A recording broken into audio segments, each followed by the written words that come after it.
my name is Zaak with KMG Academy in Boulder, Colorado.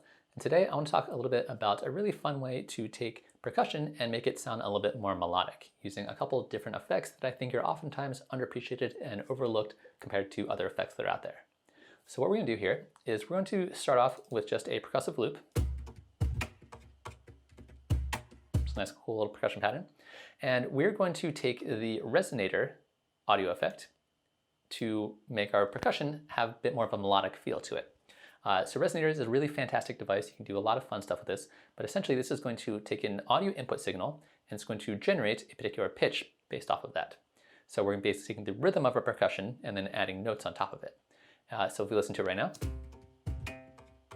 sounds like that. You can still hear the pattern of our percussion, but we have this note that's being played on top of it.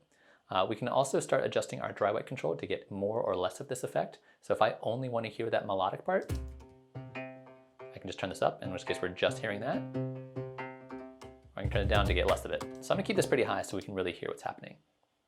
But in reality, I might start adjusting that to taste. So the note that's being generated is by this first resonator right here, which is a C2 note. But if I start moving this up and down, it'll pitch up and down. So I can tune this to be in the key of the song that I'm in. I can also layer more harmonic content on top of that using these extra resonators. These are all based off of the original resonator though. So this is actually determined by a specific note, where these are all semitones more or less than our original note. So if I want to say play a minor chord, I could start adding in extra notes here. And now it's actually playing a chord. And again, I can change my root note.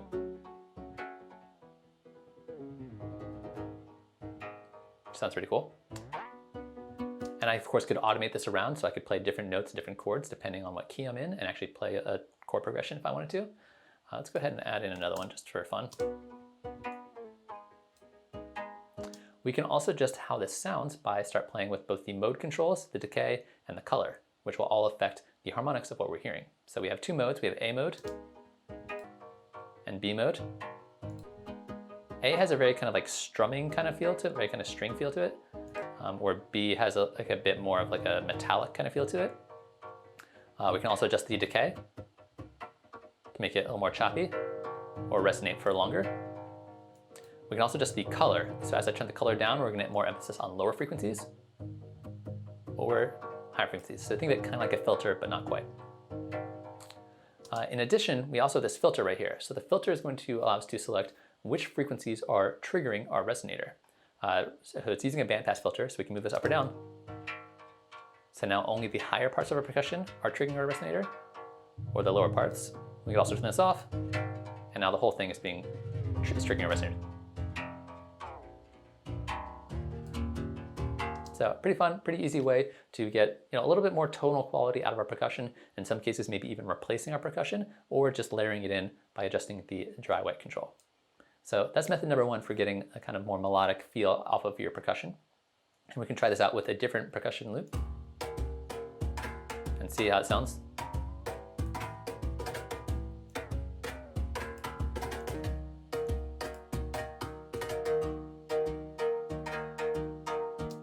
So a lot of fun stuff you can do with that. Pretty easy to use. I definitely really like using it. And I think that, like I said, it's often really overlooked in terms of effects you can use on things like percussion. And it tends to work really well with more kind of aharmonic material. If you already have something like a melody running through this, a lot of those notes might clash, whereas something like percussion works great because you don't really care as much about what note they're playing, more about the rhythm of what's happening. Another option for this is going to be the Corpus device, which, if you are familiar with collision, is going to basically be a resonator out of collision. And it's going to work in a very similar way to the resonators. It's going to take an audio input signal, and it's going to use that to generate a tone. And let's go ahead and listen to it real quick. In this case, it sounds a lot like a bell. Once again, we have a dry wet control, so I can turn this down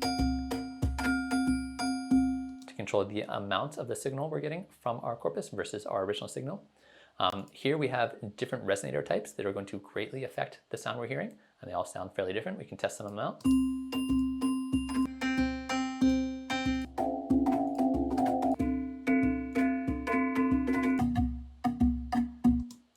So yeah, all sound like it's physical modeling designed to sound like different kinds of instruments. Other really important controls here are going to be this XY controller, where we're going to have decay on one side and material on the other, although this might change a little bit depending on which resonator you're using. If you're using the pipe, we have a radius control. So it changes, depending on what you're using. But for the most part, it's decay and material. Decay is going to be, again, how long it's going to resonate out. So you can make it really tight or extend for longer. And then we also have material, which will affect our harmonics as we change it up and down.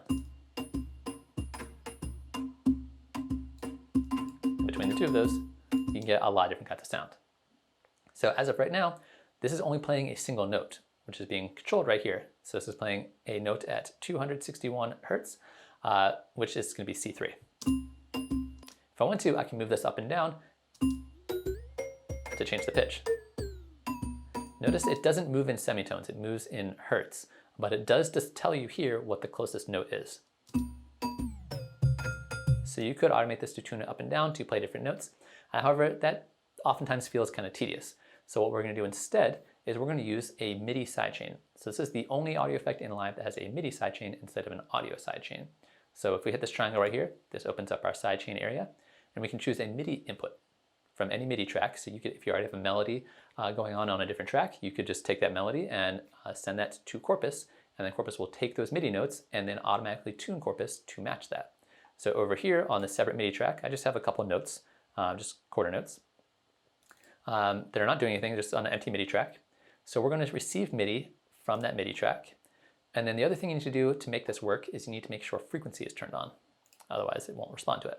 So if frequency is turned on, you can see instead of controlling your frequency in hertz, it's going to have a transpose control in semitones. And now, as I play it right now, nothing's really happening. It's still working, but it's not changing notes.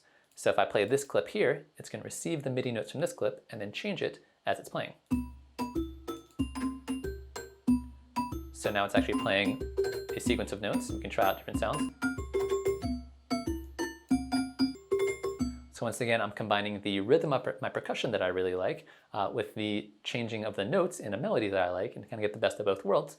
And then I can start customizing it depending on what I want it to sound like exactly. So both Corpus and Resonator both serve fairly similar functions, have different ways of going about doing it, and will get you fairly different results depending on how you have them set up. But I think are both really cool ways to get a little bit more out of your percussion, maybe get a little bit more out of your melodic content, and mix and match them in ways that I think are really interesting and exciting. So try them out. They're both really cool tools that I think get forgotten about a lot and are worth using in your songs, especially if you're feeling stuck with your percussive elements or your melodic elements. So thanks for watching. I hope you enjoyed that. I've been doing a lot of videos on both rhythm and melodic elements in the past, so be sure to go back and check those out. Just those are topics that have been coming up a lot for me, both in my own productions as well as in the classes I've been teaching. So hopefully that's useful for you. Try it out, have some fun with it, and let me know how it goes. Thanks for watching, and keep an eye out for more videos coming from KMG real soon.